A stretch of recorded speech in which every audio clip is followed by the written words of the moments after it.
Welcome to Lost Without Japan, a travel podcast about the life-changing experiences of exploring Japan and those moments we would be lost without. For your listening pleasure, allow me to introduce your very own Kanko Guido, Michael.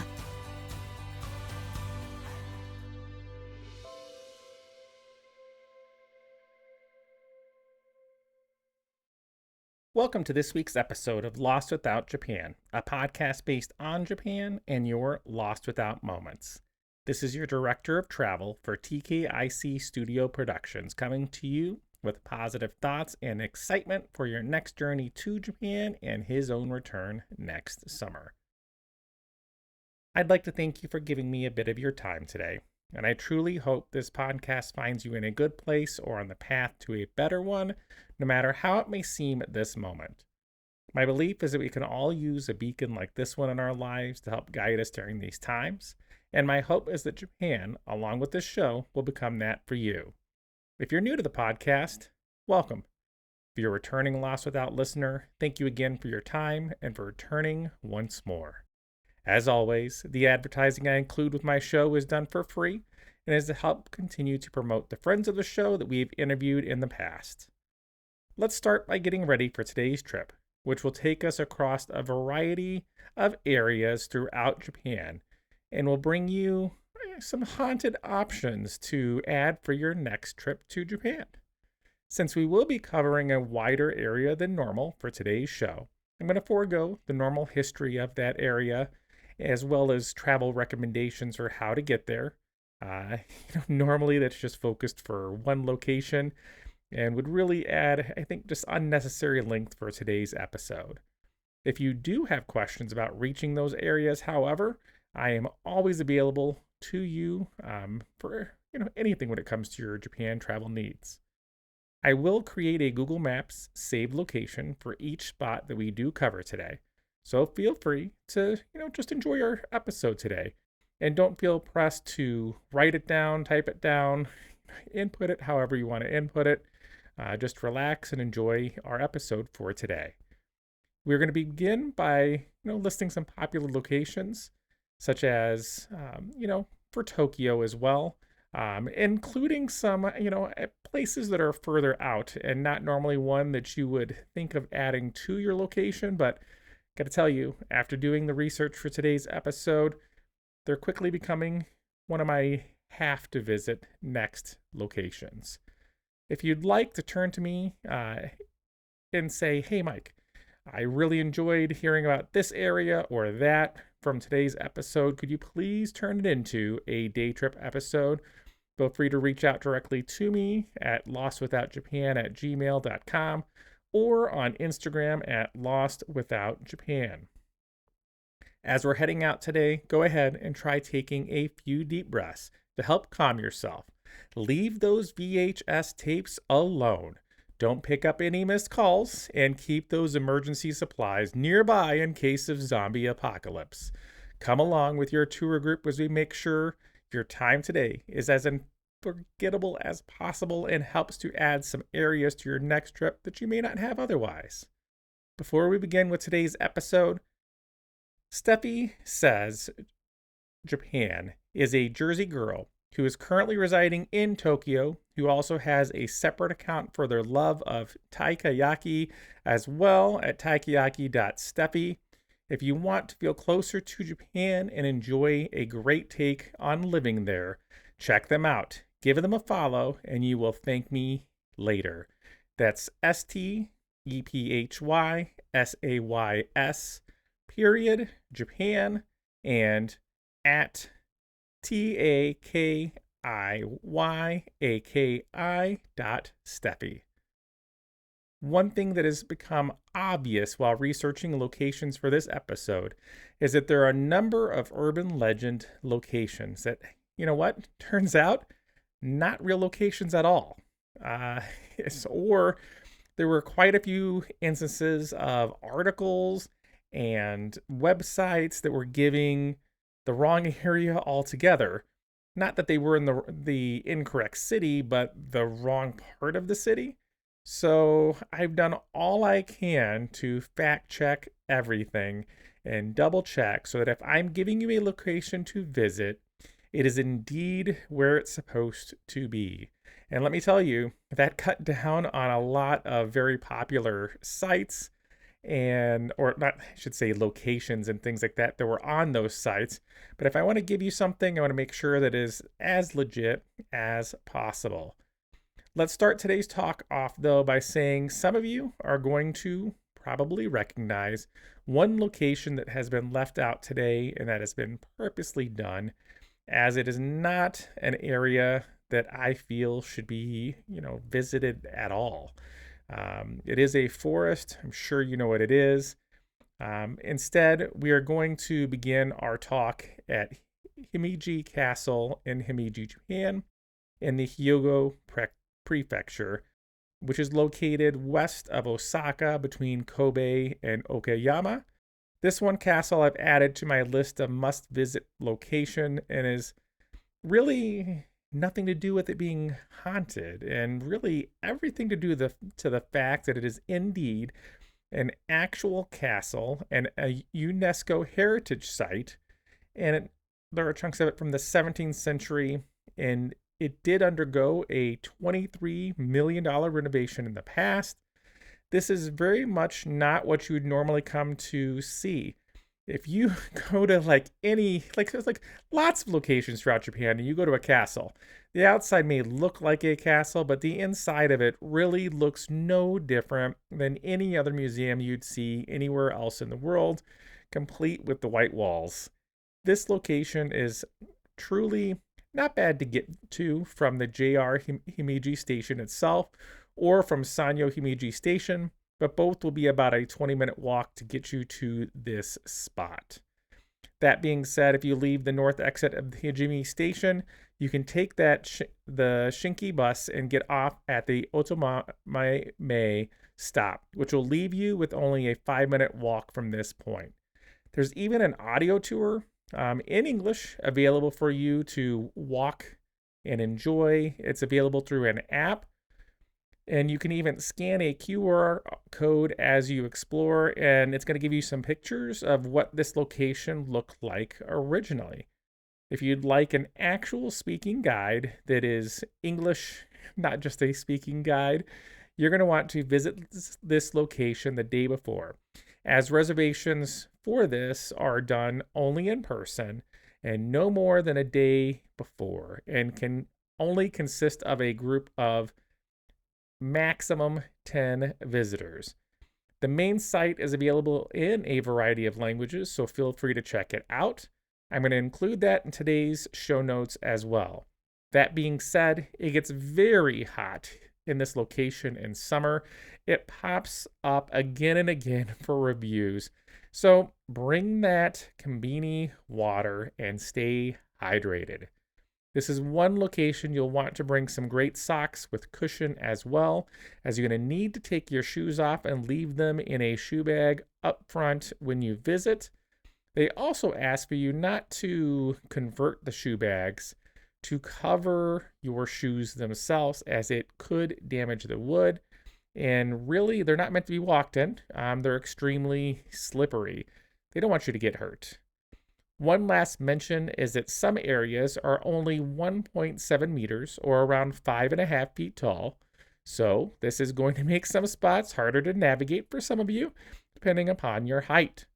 The castle and grounds are huge and can be visited for around 1,050 yen per person. Now, on to what you've been waiting for. This castle is rumored to be haunted by the spirit of an okiku, which is a servant who was unjustly accused of losing a valuable plate and is said to haunt the castle ever since.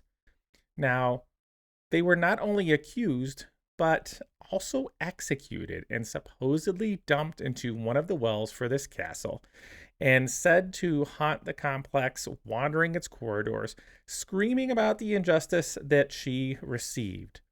Also, you can see tiles as you walk that are shaped like an ogre, and these are there to help repel evil spirits and protect the occupants from harm. Well, I guess that is, unless you happen to steal a plate. Next up is the Fumonin Bridge. And the Fumonin Kangitsan Buddhist Temple is in the city of Matsu in the Shimane region. Fumonin Bridge is a bridge that has some spillover from near the temple nearby, which also has its own ghostly occurrences as well. The bridge is said to have spirits that haunts it and becomes aggressive and overly upset if you sing a certain song while crossing it. One story about the bridge says that one evening, a samurai dared to brave this forbidden thing, and when nothing seemed to happen, he laughed heartily and returned home, where a maid was waiting for him on his doorstep. She handed him a box that she said was a gift from her mistress. Opening it, the samurai made a macabre discovery: a severed head. Inside the house lay the body of his child. Even without the story, I would have just, avoided singing altogether when crossing this bridge and just made my way to the temple instead. When you reach the temple, be on the lookout for faint footprints that have been reported to be seen throughout the temple grounds and are said to come from ghosts that reside in this area. At one point, there was even a handprint on the main gate as well, but it was not a ghostly occurrence. It was just someone who made a very poor life choice and added this handprint themselves for whatever reason. This had been located underneath the top main gate, but if any remodeling has been done in the last several years, I assume it is no longer there. Admission is around 300 yen, and if you decide to have tea in that area as well, your price will only go up to around 800 yen, which comes with a small suite as well. For those of you who are able to drive to this location, it does have parking as well. From one review, I noticed a common theme is not always being open when they say it is, and this should come, as no surprise in some ways and surprising in the others. But unfortunately, there are no digital means to double check to see if it's actually open. So you're just going to have to kind of hope it is if you make that trek out there. The bridge, of course, would still be available to you. One day that seems to be they are definitely closed day is Tuesday. And the times that they are open look to be from 8 a.m. to 4 p.m. those other days. If you do happen to arrive and is it indeed closed and you've only budgeted one day, like I said, the bridge is going to be your option. Unfortunately, this location is truly off the beaten path and doesn't really have a very direct way to get there. It is north of Hiroshima and takes about 4.5 hours by train, buses, and walking. If you happen to have a car, it cuts it down to about 2.5 hours. If you leave from Okayama, though, however, the trip is cut down to 2.5 hours by Shinkansen, with a 26-minute walk after that from Matsu Station, where I bookmarked a bus stop to, hopefully avoid that walk as well, or at least a chunk of it. Now, before we leave this area, you could add on Matsujo Castle, which is a 5-tiered castle that was built by Horio Yoshiura and is one of Japan's few remaining original feudal castles. Although there have been no recent sightings that I can find, the castle does have very dark beginnings and past. When this castle was originally built, the practice of hitobashira existed, and you're talking from the 4th to 16th century, and this is all through Southeast Asia, although it went by other names, not necessarily the same, can vary, but it is a practice where individuals were buried beneath a building during its construction, alive, underneath the belief that doing so would help prevent future natural disasters or even an attack. While Matsu Castle was being built, a young girl was sacrificed there, and she said that she loved to dance. After she was sacrificed, there was an order that was placed to say, no one to dance during in the city or at that castle, as to not younger the ghost of the young dancer. And there were even past reports that mention if there was any dance that was done, no matter how small, while on the premise of the castle, that the whole thing would begin to shake. Although these practices are definitely not limited to Japan, like I said before, it is, just something you could be unaware of if you didn't do the research for these things before. There are a few small placards that kind of point out this practice, or small stones that still exist in some places throughout Japan. If you find those, have an idea of what that was actually, indicating. This castle has a website available in a variety of languages and really does have a lot of information on it, including its pricing of 680 yen for adults and 290 yen for elementary and junior high students. Now, one really nice thing is that you don't have to worry about only paying in cash. You can save some of those 100 yen coins we've been talking about and instead use a transit card like a Passmo or Suica, because they're all accepted there as well. More information about that is on their site. They also offer bundle pricing with two other spots that are nearby. So if you have a higher Japanese level and those areas are of interest to you, feel free to add them on. Please double check the site though before visiting, as times for opening and closing really do vary throughout the year. Besides that, being closed possibly for different holidays, location is open Monday through Sunday. Even mentioning both of these, this is not the only place you can visit for a haunted experience on your next visit to Japan, especially for the area that we were just talking about. But we are going to move on and explore some more of Japan and maybe turn these last couple into its own episode and add on those other areas as well. Next, we'll be covering a variety of haunted lodging in Japan.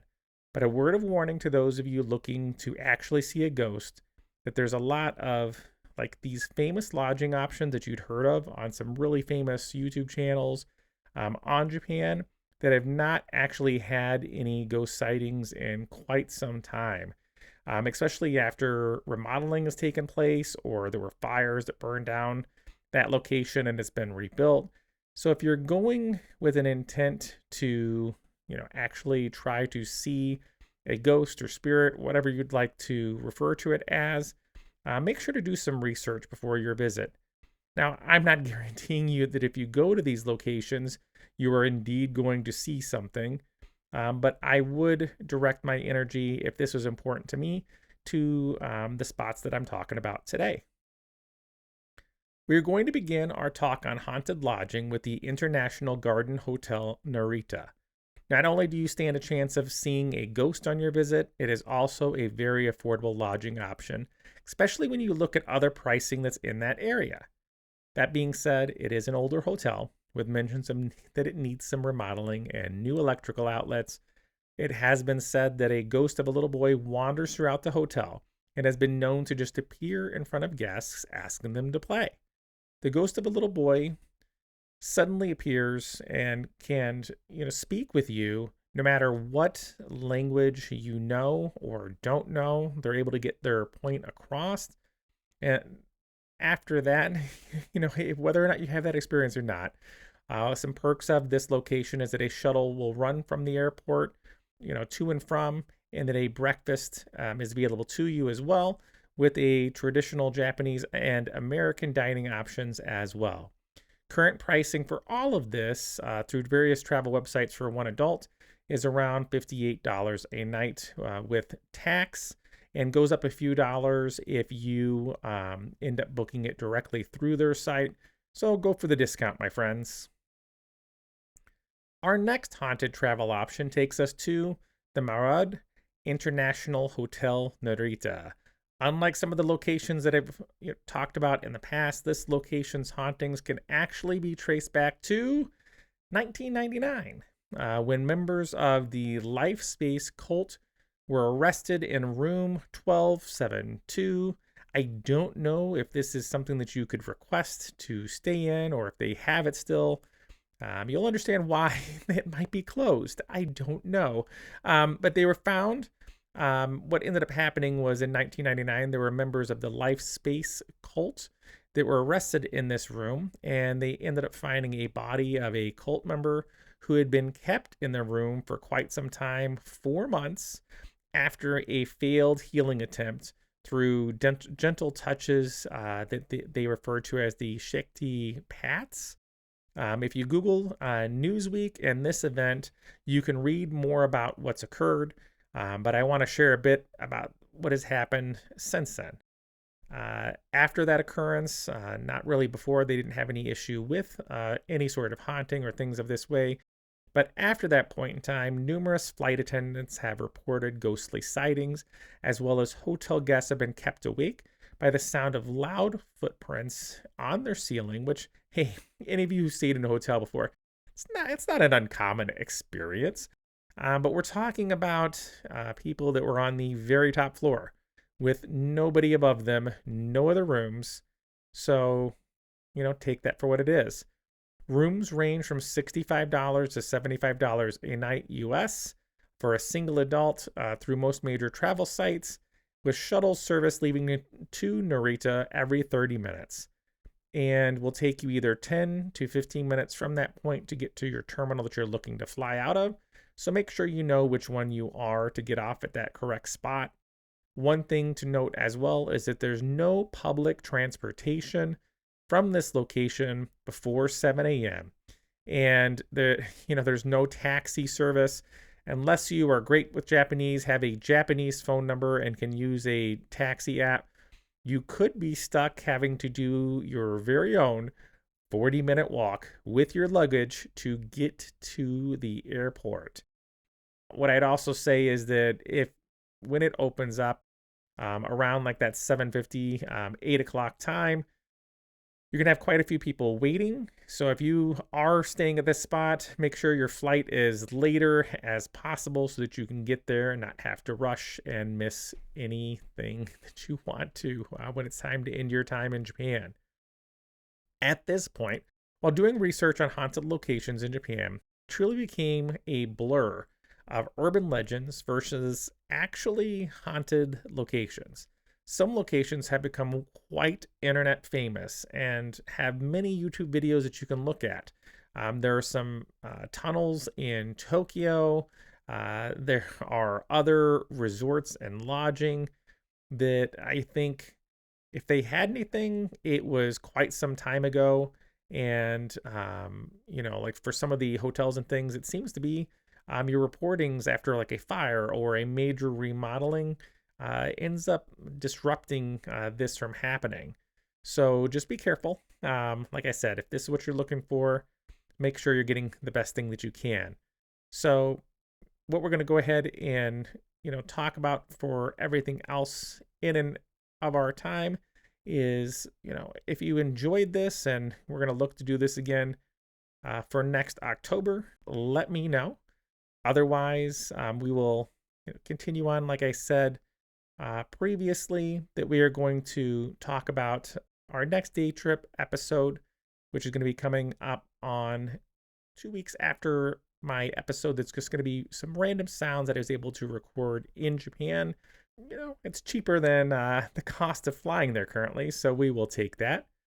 We're going to bring our talk on haunted locations to an end today, and we will focus, like I said, in 2 weeks with those sounds, and 2 weeks after on day trip episodes. And hopefully by then, our interviews, which I'm hoping to complete here in the upcoming months for November, will begin again in December, and we'll go off from there. Housekeeping for right now, please give a follow, a like, and comment on your favorite streaming service. For updates on the show, feel free to give a follow on Instagram at Lost Without Japan. And if you've enjoyed today's show, feel free to support the show through Ko-fi or Patreon. Information about this can be found in today's show notes. Thank you again to all of the members that have donated for the show. You're helping save towards the next microphone for the show, as well as a mini video camera that I'm hoping to bring with me next summer so that I can share additional video with you all after next summer's trip. Nihongo Jobs, powered by Kasha from Ikigai Connections.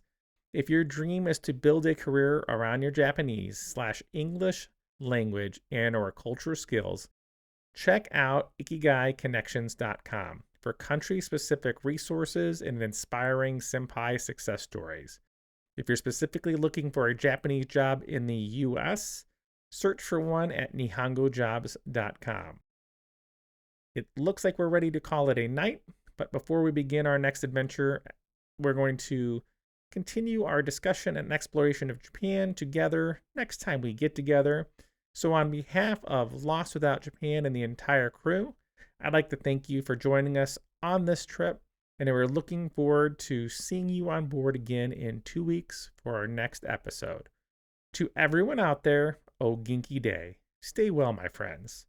Song of the show today is going to be the Kiari Pamu Pamu Crazy Party Night Pumpkin Strike Back. Music to follow. Thank you again for all listening. Hope your week, month, and rest of the year go wonderfully. Thank you all.